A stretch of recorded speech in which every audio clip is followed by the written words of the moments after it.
welcome back to the Elyse DeLucci Show, episode 73, Doll Face. We're in my living room on the Upper East Side. Life is good. It's Tuesday morning. I never record this podcast on a Tuesday morning. I usually do it at night, but you know what? I said, you only live once. I feel good today. No, I feel good every day, but you know what? I had such an early morning meeting this morning, so I have this nice hour and a half chunk, and I thought, what's better than this? Fact of the day, there is a Japanese word, kuchi zamishi. Do you know what this means? This means it's the act of eating when you're not hungry just because your mouth is lonely. Kuchi zamishi. So anytime somebody says to you, why are you eating that? You're not hungry. All you have to say, 2 words, kuchi zamishi. The Japanese have all these funny little words for things. Like there's a word, and I can't remember it, for workaholics. They have a specific word for workaholism, and it's like a whole epidemic in their country. But I like the Japanese with that language for that reason. Did I ever tell you that my ex-sister-in-law was from Japan? I mean, she was from Amori. She was a hairdresser. My ex-brother-in-law, he lived in Japan and teaching English. So he met this girl, they fell in love, and they got married, and her name is Kumiko. And then Kumiko came back to Wales when my ex-brother-in-law wanted to go back home, to live home in Wales. She came back with him, and they settled down there and started a family, da-da-da. But when I met Kumiko, she didn't speak a lick of English. I got a lot of stories about this kind of stuff. I actually think maybe that's why I'm not on the road as much as some of the other Italian comics. Well, I should say Italian guy comics, because these Italian guy comics, they seem to be getting around now. What's up with us girls getting around? The women in comedy, don't get me wrong, we get around. But the Italian comics, a lot of times... and especially being all Italian, is, Italian people that like to hear about Italian things, or old-time stories, or off-the-boat sort of stuff. And I don't have that kind of background. I mean, I'm Italian-American, but I've lived in Italy. I've traveled all over the world, and I know it doesn't seem like that when I'm wearing lip liner and leopard, but... I was married to the Brit. I have this whole Japanese side of the family, and it's different. It's different, but one day maybe I will get a shot at really hitting the road. My God. Anyway, I just got back from Savannah, Georgia. It was my cousin Nick and Stephanie's wedding. It was so nice. Have you been to Savannah? So I've been to Hotlanta, for work tons of times. And I think I said last podcast, everything is Peachtree this, Peachtree that. And I liked Atlanta. And I love myself a little Nene Leakes from The Real Housewives of Atlanta. But I never been to Savannah. And it was so beautiful. I mean, the architecture, it's like going back in time. The architecture was gorgeous. All of these trees, they have these big, giant weeping willow trees all over the city. In fact, do you know how old the oldest tree in Savannah is? Little triviosity. 330 years old. Isn't that wild? I feel like I know I'm getting older because I wanted to take a bus tour. I'm there and I'm all settled, and they have these trolley bus tours that go throughout the city. And that was like the first thing I wanted to do. But I wanted to learn the history of it's a walkable city. I wanted to learn the history of the city. I wanted to see things, and I wanted to hear stories and history about the things that I was seeing in the architecture I was looking at. And it's funny, my younger self, I would go to, like when I went to Paris, for example, and there was tour guides, maybe Eiffel Tower. I was like, nah, who cares? But this time I was really interested in the bus. I totally recommend it, but it was amazing. It was just a beautiful city. A few things to know, very quaint, like I said, walkable, the trees, beautiful. They have, like I said, the weeping willow. And by the way, the weeping willow trees have this really cool Spanish moss that comes off of them. I don't know if you know this, Google it. But a million years ago, the Spanish moss people used to use to stuff their beds and their pillows. Like batting and make cushions. There was apparently red bugs in this Spanish moss, or there are bugs that live in the Spanish moss. So if you see it, don't go get it. But someone told me that if you take Spanish moss, if you see it somewhere, I don't know why you'd want to take it home, but if you see it on a tree, you could put it in a Ziploc bag and put it in the freezer for 6 months, and that will kill all the bugs or whatever, and then you could use it for decorative purposes, etc. I guess you could do that for other tree and leafy sort of things if you want to use them for crafts. But anyway, so things to know. Slow, the trees are gorgeous, architecture beautiful. It's a haunted city. I did not know this. I didn't know this. A lot of historical battles took place there. They had the yellow fever pandemic or epidemic there. And it's a haunted city, and they have a haunted ghost tour that I actually wanted to take like a big baby. But I didn't do it. You know why? Because I'm in the city, and the haunted ghost tour bus was a hearse that was cut out from the top, and people were sitting on the roof of a hearse. And I was like, there's only going to be one time, knock on wood, that I'm in a hearse, and it's not going to be on a haunted ghost tour. Thank you. I actually did see another tour bus that wasn't inside a hearse, and I do actually regret not doing it, but I didn't have that much time. I got there on Thursday, I left on Sunday morning, and you really only need 3 days, I think, for a small city like Savannah. But we had the wedding, and the wedding was at this beautiful place about 30 miles or 30 minutes out of the city. It was, what the hell was it called? It'll come to me. It was a house. It was someone's house, this woman. It was such a random place, but the venue was gorgeous. This woman owns a house. She was, her grandparents left her 440 acres of land when they passed away, amongst her and their other grandchildren. There was 10 of them in total. And she decided to take her piece of land and build a farm and barn, and then she built this huge, huge estate, and she lives in it, but she also rents it out for weddings. So it was so weird. When we were at the wedding, we went to the part of the estate where they were on the deck, where there was dancing under the stars and twinkling lights. It was gorgeous. And the woman was in the kitchen wearing like a shirt about, like, I don't know, whatever the house name was. And she... And I'm talking to her, and she says, yeah, she tells me the whole story about how she owns the house. She rents it out. It makes her happy. And I was like, well, do you live here? She's like, yeah, I sleep upstairs. I'm sorry. Can you imagine? Like, if you have this giant house and you're renting it out, you're renting out the bottom half and the outside for the wedding, and then the top half, like, your kids are hanging out playing video games. Like, I could never sleep. After the wedding is over, you have this big FMS downstairs, all these strangers running through your house, using your bathroom. Oh, God. But she was really nice, and I wish I remember the name. Message me if you are interested in the name. It was a beautiful place for a wedding, and I would have had a wedding there if I would have known about it. I don't actually know if a Southern wedding is my style per se, but if it was, I would have a wedding there. You have to bring everything in, the catering and whatnot. But it was absolutely gorge.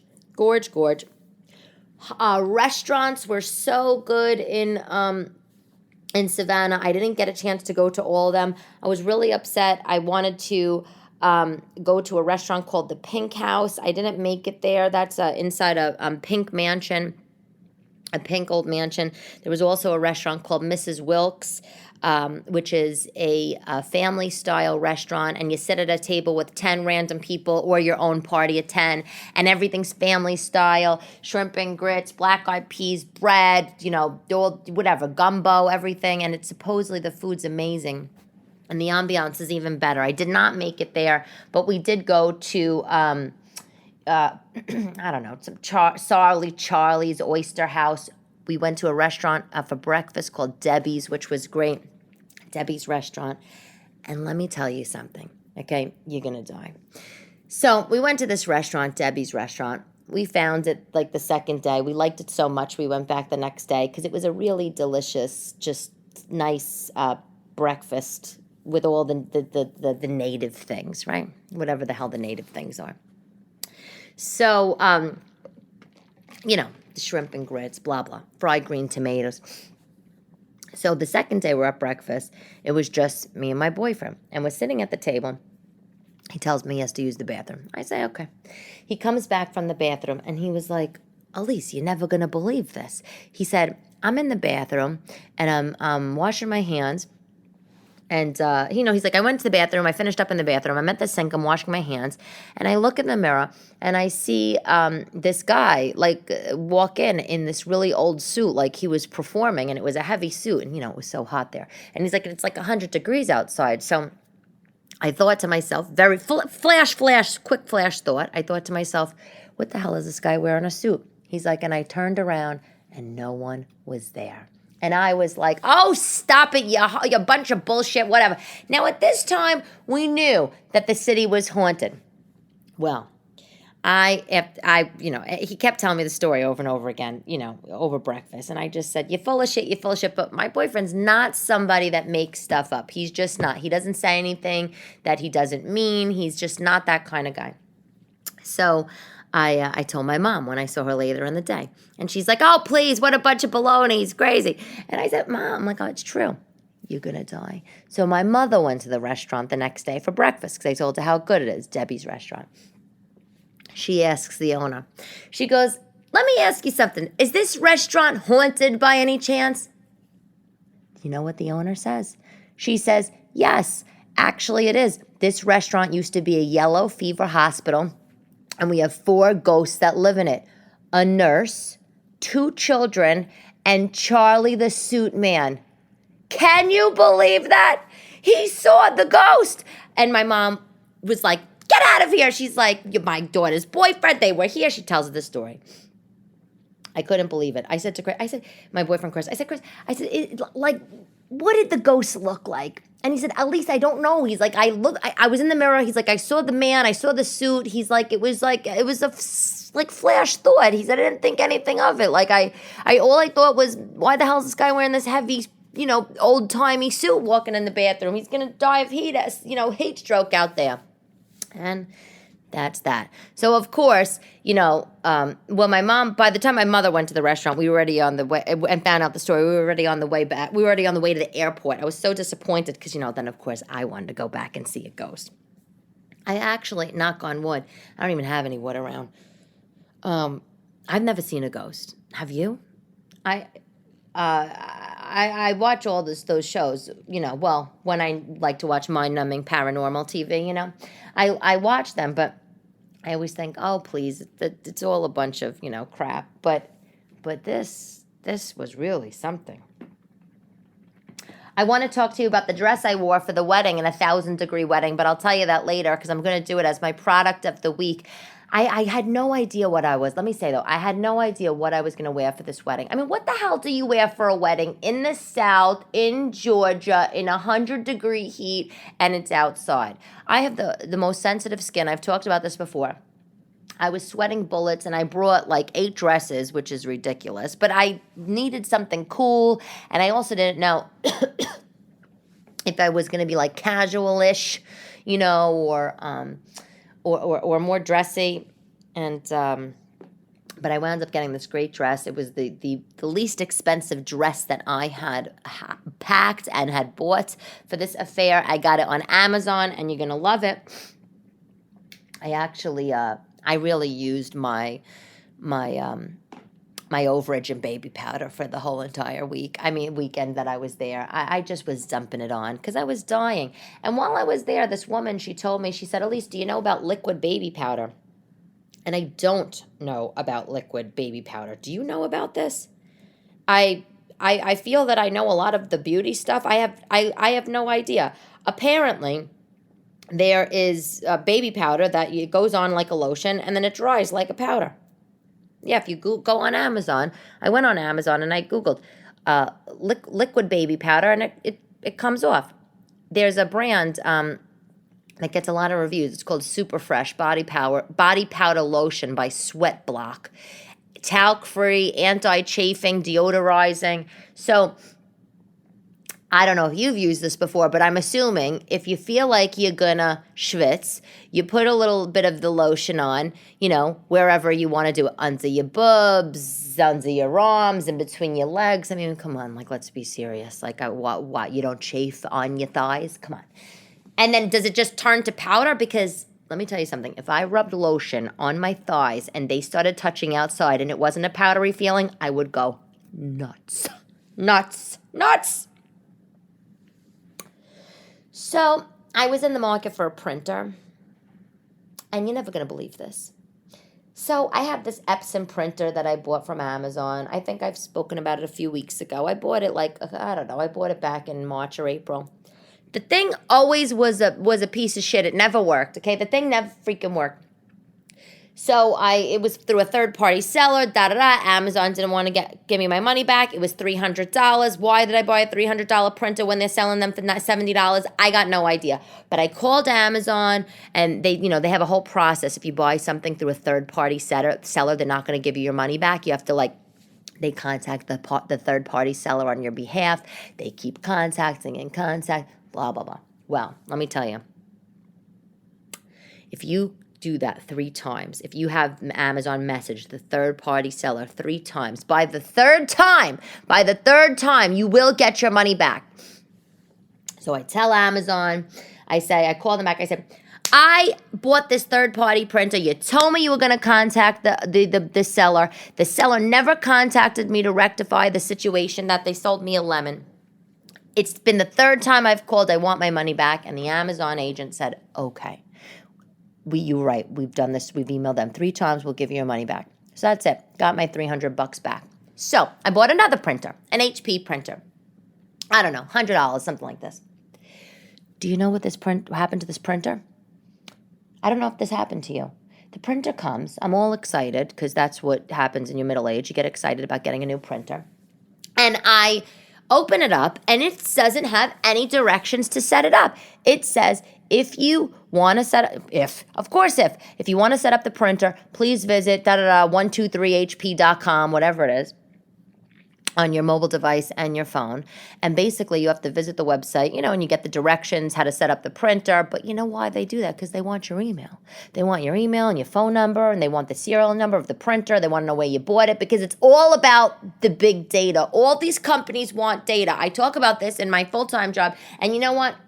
It's so infuriating. I can't even go into a store or online and buy a physical item that's going to live in my house. This is not a smart device. This is a physical item that's going to live in my house, and I got to go online to actually make this shit work. To find out how to make it work, I got to go online, and I got to disclose personal information. It's such a bunch of shit that I decided that I'm going to make a new email address. I don't know why I didn't do this years ago.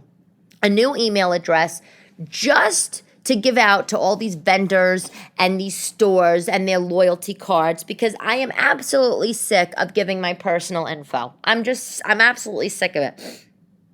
I find it so invasive. This is exactly why I don't have Google Home or Alexa in my house. I don't know if you have this. I couldn't think of anything worse than sitting in my bedroom at night reading a book or something, and if I want to turn off the lights, or I don't even know, how does it even work? Alexa, turn off my lights. Alexa, put the news on. I do not want anything listening to me. My sister tells me, well, your cell phone's listening. I said, fine. If my cell phone's listening, because it does.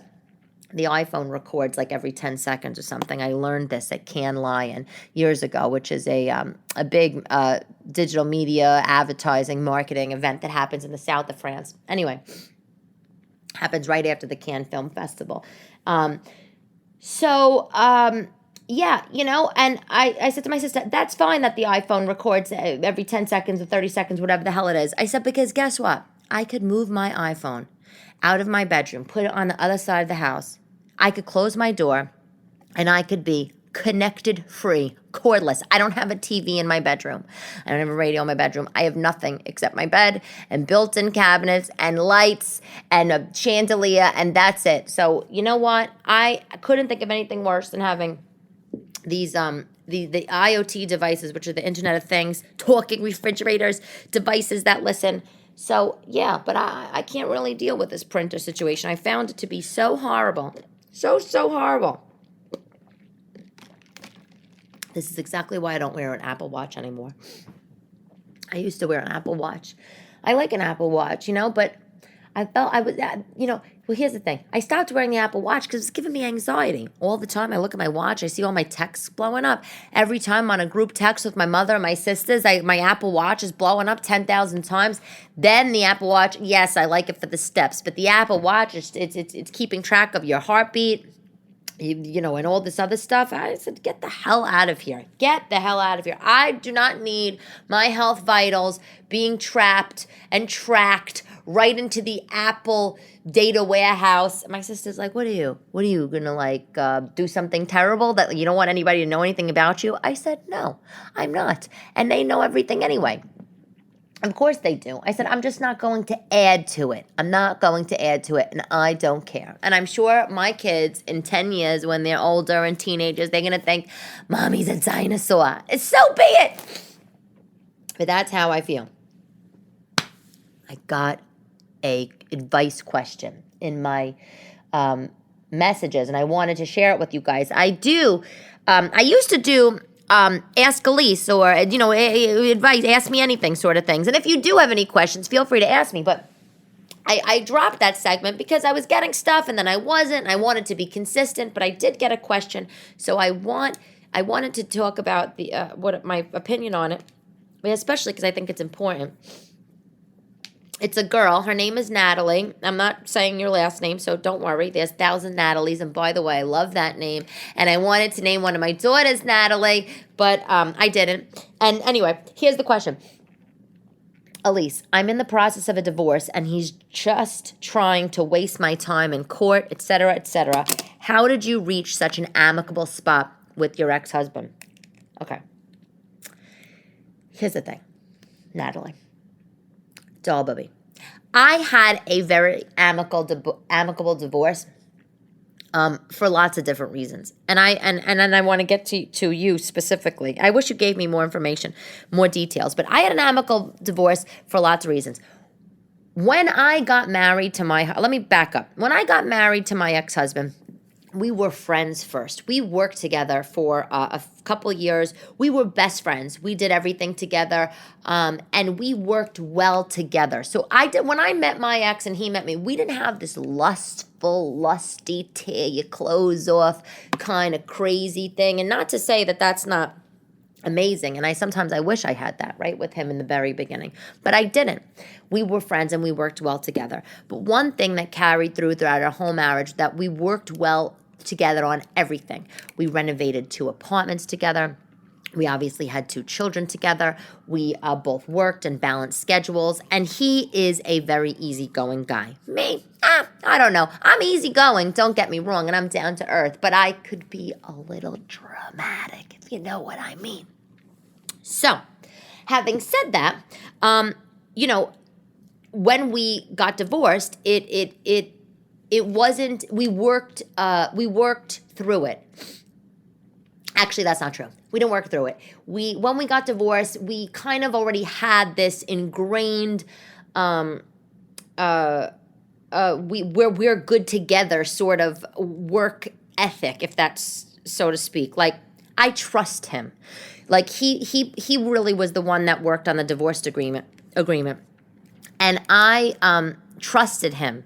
That in that he was going to be fair and kind and nice. So when I read it, it was, and everything was easy, if that makes sense. Just because our relationship didn't work out didn't mean that just because our relationship didn't work out didn't mean that we didn't want each other to work out as people. We want each other to have full lives. We want each other to be happy. Ask me that when he starts talking about his girlfriend, you'll hear another thing from me. But overall, you know what I'm saying. So that set the foundation. That kind of style of communication, that style of working together as a couple, set the foundation for an amicable divorce. I trusted him. I knew he wasn't out to hurt me. I wasn't out to hurt him. I wasn't out to take anything from him, and vice versa. And when we realized that we weren't going to be together anymore, I wanted him to be okay, and he wanted me to be okay, and we went our separate ways.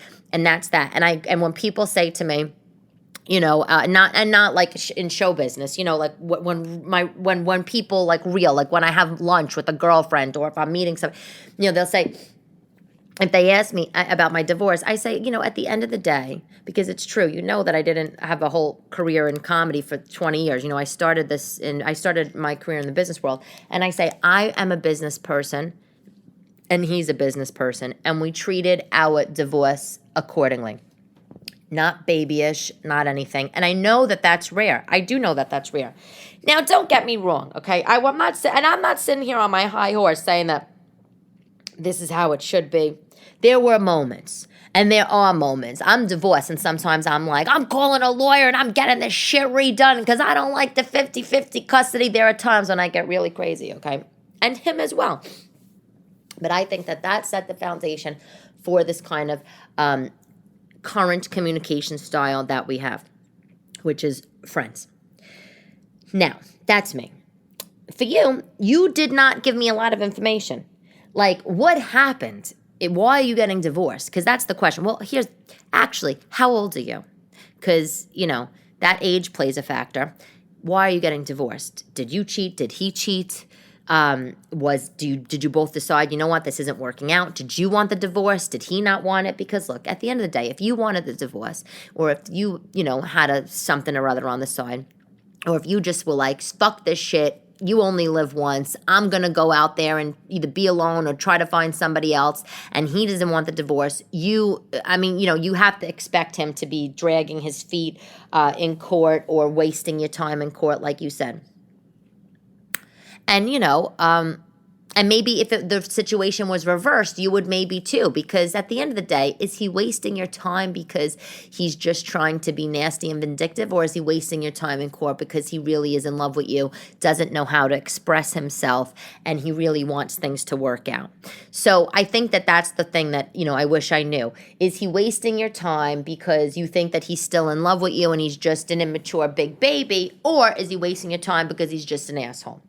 Now, if he is still in love with you or loves you and wants to be with you and didn't want the divorce and the whole bit, and he's wasting your time and your money and all that stuff, if you have it in your heart to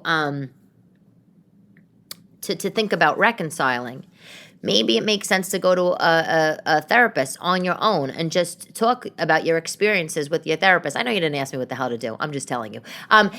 Talk about your experiences. Talk about where you are in your marriage, because I genuinely do believe that people should try to save their relationships. I mean, in one hand, I'll say, YOLO, you only live once, get out there, da-da-da. But at the end of the day, if you have kids, I see how much this affects the kids and how it could really ruin people's lives. My parents had an absolutely disgusting divorce, and it wrecked me and my sisters. It absolutely wrecked us. So if I really am in favor of couples staying together. If you have kids, fucking work it out. But if that's not the case and he's just wasting your time because he's an asshole, what can I say? Listen. People waste time in court because they're pressuring the other spouse to agree on their terms. That's usually the reason why people waste time in court. People waste time in court. They want to make you crazy. They gaslight you. They want you to agree on their terms of the divorce. They want to obtain the majority of the marital assets. They want the money. They want the power. They want the kid. They want the houses, whatever. And basically, why? One, because they're just assholes. Two, because they're scared. They're scared of financial insecurity. That's really the thing, okay? But most often than not, I feel that a lot of people that I know that have gone through divorce, or stories that I've heard, the reason why somebody's wasting time or stalling or giving a whole hullabaloo about the divorce is because they really didn't want it in the first place. Or they disagree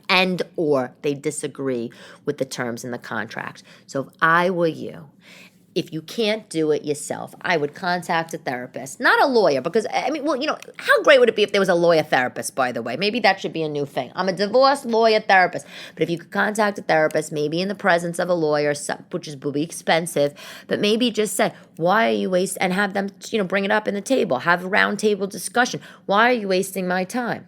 Is there something, is there something that you want? Is there feelings that you have that this is bringing up, blah, blah, because it definitely is I would say it sounds like it's emotionally charged, why he's wasting your time. And if you could find out, then you're better. And you know what? If all else fails, you better get yourself a lawyer or a better lawyer or a good lawyer and get everything. Because if he's just being vindictive, you want to know what? You have to be vindictive right back. I am so sick of men. I am sick and tired of men using their big, strong man personalities and their booming voices and their this and their that to shrink down the woman. And this day and age, fuck that. You know what? You should have your husband, your ex-husband or soon-to-be ex-husband call me. I'll set him in his place because you know what? I take no shit from nobody. And that's the truth. So, you know, I would maybe really make sure that you lawyer up and whatever. But at the end of the day, what I can say is after everything is settled, whatever road you decide to take, I don't know if you have kids or not, but if you have kids, you have to be amicable. You have to bite your tongue. Like, it's like I can't even tell you how hard it is because I literally think it's so hard 24/7, even though I recently was on vacation with my ex.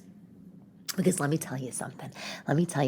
When we were on vacation, okay, my ex-husband was on the beach. We were on the beach, okay? Let me tell you the little mini story time. We're on the beach, okay? Me, my ex, my two daughters, my mom, her husband, they're in the distance. My sister's there. We're on this, boat cruise in Florida, whatever. We're on the beach. The boat docks. We're on the beach. We're picking shells out, having a great time. I'm not picking shells with my ex. He's like 100 yards away. I see him looking for shells. And he's he's looking for like a diamond in the rough. So I went over to him, like a psycho. And I was like, what are you doing? Trying to find beautiful shells for your girlfriend? Now, completely immature. And he's like, will you leave me alone? But this is what I'm talking about. The immaturity. Like I could have bit my tongue. I didn't have to go say that to him. We wound up walking away, flustered, huffing about, Elyse, grow up, whatever the hell he's saying. And I was like, no. You don't need to get her a shell. Like, I was absolutely insane. I was a crazy lady. But I know that I have to come back to center like I'm in a yoga class and be amicable because we have the kids. And look, if you don't have kids, fuck them. Once you're divorced, who cares? You don't need to be friends with him. If you don't have kids, you don't have to be amicable after divorce. Just like breakups. When in non-marriage relationships, if you don't have kids with somebody and you break up, you go east, I go west. I don't need to ever see you again. If we go to the same gym, I'm changing gyms. If we live in the same neighborhood, I'm moving. If that's not possible, I'm going to move anyway. So, amicable if you have kids is so important. And someone told me a while ago that is always helpful is if you're trying to be friendly with somebody like your ex, or if you need to be, whatever. Distract yourself with other things, and that's going to be, and get your life to be really full, and it'll be so easy for you to be amicable with him. At least you'll be able to tolerate his stuff. If all of a sudden you got a new man, you got a great therapist, lots of hobbies and friends, and whatever, and then you have to go deal with some lunatic ex-husband or soon-to-be ex-husband or whatever the hell it is, you're literally going to be able to go into a zone where you zone out and everything he says is just going to roll off your shoulder. You're not even going to care, okay? I could guarantee you. So if you get your life full, you will be able to deal with him and you yourself will be amicable. And I don't even need to say this, and I don't even want to sound preachy, but remember that you can't control what other people say and do. You can only control how you react. And if my ex-husband is listening to this, because he listens to my podcast, because I don't know why, but he's going to be like, oh my God, she's crazy. She doesn't do that. But I do. I try. I really do try. I really, really do try. Moving on to the New York Times article that I just read in the Times when I was out of town. It was the Sunday Times from July 25th. There's a great article about it if you are thinking about work and going back to work and your new work schedule, because I still have complete anxiety over this. There's a great article called, I think it's in the business section, called "We're Not Going Back to Business as Usual." And I speak a lot about this because I can't deal with it. Obviously, the pandemic emptied every office and everything, and now some companies are back. Some companies are saying we're going to go back after Labor Day. But at the end of the day, this article talks about what we've been doing during the workday. Not only working, but maybe we dipped out to get a manicure. Maybe we dipped out to run the dry cleaning or did a load of laundry or made a meal. And our lives became more full. We didn't feel like we were chained to a desk or chained to wherever. And now, all these companies, they're like, go back, come back. And, oh, we're having a back to work happy hour. Oh, yeah. Snooze. Well, you know what? People don't want that anymore. And this whole article is all about that. And they have a book recommendation in it, which I put in my Amazon cart. It's by a Harvard professor, a girl, Ashley Williams. And it's called Time Smart, How to Reclaim Your Time and Live a Happier Life. How to Reclaim Your Time and Live a Happier Life by Ashley Williams, Harvard professor. And the point that she makes in the article that made me want to order the book is she says, now is the time. Now is the time to negotiate the time off. Now is the time to negotiate remote flexibility. So if you have a job today and you're an office worker and you know you could work your job from home, now is the time to do it. And you have to stick to your guns. You do have to stick to your guns. And I don't know if this is bad advice or good advice, but when the companies are like, come back to work, 4 days a week, I think this is the time to pipe up. They need you just as much as you need them. If once you get that mentality into your head, I know it's hard because we all need a check and all that stuff. And I know that we all feel sometimes that we have to be slaves to our companies, but because of the check situation, because we need to support our family and put a roof over our heads and feed the kids and all that. But once you get that mentality in, that confidence will go far. Trust me on that. Product of the day is the dress that I wore for the wedding. So I bought all these dresses, like a real Mary Poppins carpet bag lady. And I bought this dress on Amazon on a total whim, thinking it's going to be horrible. It's not appropriate for the wedding. And it came, and I just thought, wow, this is unexpected. I'm going to show my mom and sisters when I get there and get their opinion. And I showed them and everybody liked it. So I wore it and it was great. It was on Amazon. So the brand's crazy. Hold on. Let me get it out. The brand is Begameg. Let me spell this for you because it's a lunatic spelling. Beagimeg. Beagimeg.